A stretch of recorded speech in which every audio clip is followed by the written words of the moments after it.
4 seasons of Invincible, I have come to realize that Viltrumites are actually not very good fighters. Viltrumites have such a physical dominance over their opponents. They've never actually learned how to fight. Every single move they use is just a one-shot combo. It's just, can I destroy you in 1 hit? If not, let's destroy you in 2.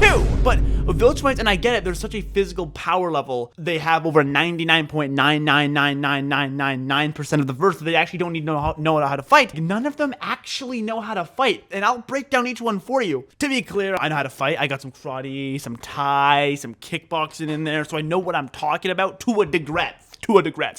One thing I know lacks in all of them is intricacy. Now, a lot of things people will bring up is, oh, what about some weaving action? And I'll bring you up Thrag. How Thrag does absolutely no diffs mark.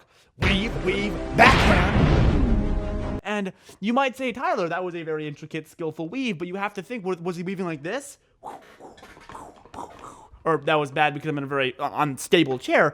But no, he just went left and right in his JPEG-looking awe, and you realize he wasn't dodging out of pure skill over Mark. He was dodging because he was inconceivably faster than Mark. It was easy for him. He was literally able to stand still and just move his body.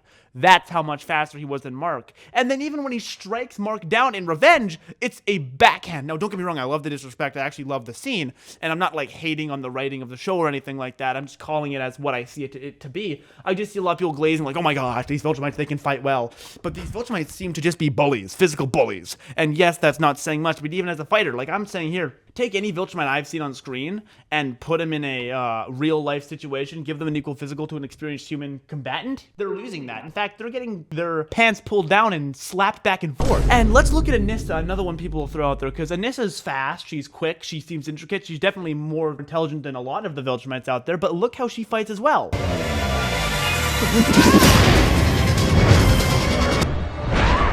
Look at her when she fights Nolan and Mark. Look at this. Big swing, haymaker. And we got this double hammer fist, because she just likes to hammer fist everybody. Pause. But that's what I'm saying. What are we talking about? We see that with Lucan, we see that with Vidor, we see it with Omni-Man. They like these huge, ginormous hits. Look at Thrag. Now, don't get me wrong, especially with Thrag, he doesn't need to be a very skilled combatant, because look at this.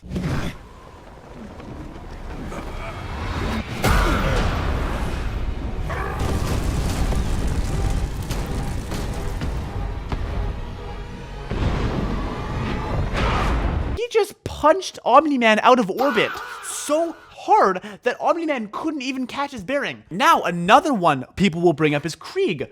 Tyler, Krieg is intricate. Krieg can fight. Krieg's a genius. Krieg's a strategist. Krieg is a strategist. Krieg, I'm sure, is one of the smartest, if not the smartest Viltrum alive, which isn't saying much because there's only, what, 6 of them? But look when Krieg fought Thetis. Deer in the headlights. Thetis threw wild haymakers. Again, Thetis is supposed to be very experienced, very skilled, very old, very ancient. Look at Krieg here. Thetis is no experienced fighter. He's the same as Anissa. He's the same as all the rest of them. Throwing haymakers, throwing these. What I'm saying here is Viltrumites seem to just not be very good fighters. Look at Thula, because Thula does have a weapon, and a very hard weapon to use at that. Let's see if she's very skilled with that weapon. She consistently gets red. She consistently overwinds up, and she gets caught. I rest my case. And it's a miracle. Oh, and I can't even I'm excited to get into this. Notice how I have seen so many times these Viltrumites have other Viltrumites or other powerful characters in their grasps, quite literally holding them. They throw them. Let's be honest. You could throw Conquest as hard as you want. It's not doing anything. You have them in such an effective situation. Like, you could choke them out. You could slash them. You could stab them Conquest style. But you don't. You throw them, and that already made me mad enough in buildings, because obviously that's not doing anything, but at least you're like throwing them. I'm pretty sure it's Alan, but whenever her grabs Thula's hair and has her in a very, very, very impressive hold, and it's like, oh yeah, we can do that, they throw them into space. That does nothing. Why? You are quite literally giving your opponent a free reset in the fight just to do what? Football tackle and get punished. And don't even get me started on the Conquest fight. Now, I love the Conquest fight. I love the episode. I enjoyed all these episodes. I don't want to come off as I'm hating on the writing. I'm not hating on the choreography. I'm not hating on the cinematography. I'm not hating on any of that. What I am hating on is the Viltrumites combat. But look at the way Mark just handles Conquest.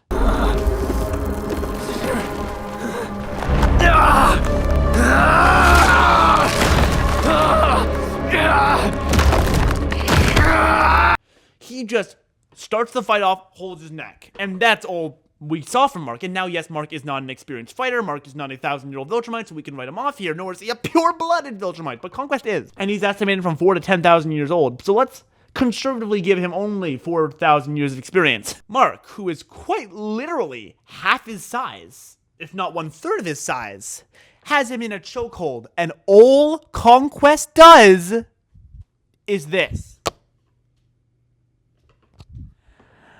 Any experienced fighter, any at all trained self-defense person knows that there are multiple ways to get out of a hold where someone's double holding your neck. And multiple of the ways are very much more effective than just trying to rip him off. But Conquest doesn't do that. Let's give Conquest the benefit of the doubt. He's unstable. He doesn't know what's going on, you know? Let's say he's kinky and likes feeling Mark's hands around his throat, which is interesting. And instead, what does he do? He punches him. At the very end of this fight, does he not now only pull out the knife hand strike? And Mark survives. I mean, call me crazy, but if you were able to stab through Mark, maybe just slice off his arms.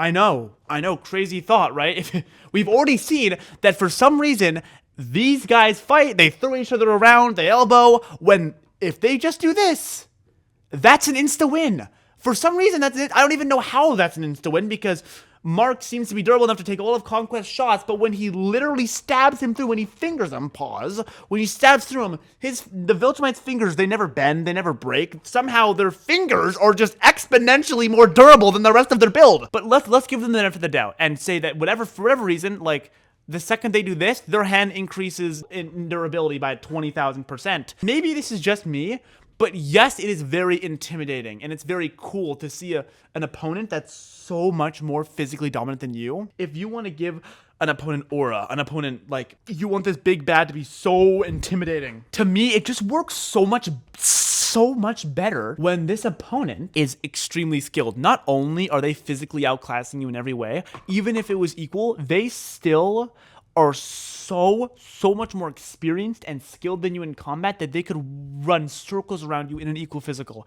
It's one thing if you can just bully him with a backhand, but it's another thing if you intricately dodge and outclass him in so inconceivably. Like someone like Conquest, yeah, keep Conquest as a brute, just throwing wild haymakers, I'm okay with that. But Thrag, Anissa, Krieg, Thula, make them quick, make them smart, make them skilled combatants. Instead, they're just deers in headlights, or they're the headlights that are making other people be deer. But have a great day. Love you guys.